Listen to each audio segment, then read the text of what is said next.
லக்ஷ்மி தேவி திருமகள், அலைமகள், மலர்மகள்ன்ற பேராலயும் அழைக்கப்படுறாங்க. விஷ்ணுவோட அவதாரங்கள்ல துணைவியா இவரும், சீதை, ருக்மணி, பத்மாவதி அவதாரம் எடுத்ததாவும் சொல்லப்படுது. லக்ஷ்மி தேவி ஒரே தெய்வமா இருந்தாலும் நமக்கு பல சொரூபங்கள்ல அருள் கொடுக்குறாங்க.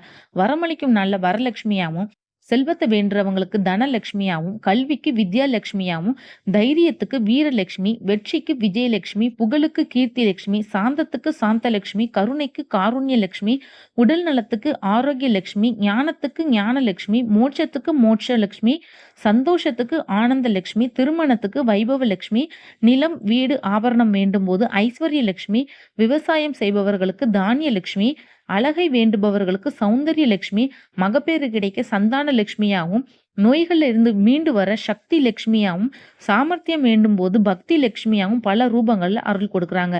நமக்கு என்ன வேண்டுமோ அந்த ரூபத்தை வணங்கலாம். இந்த மாதிரி வீடியோஸ்க்காக மறக்காம சேனலை சப்ஸ்கிரைப் பண்ணுங்க.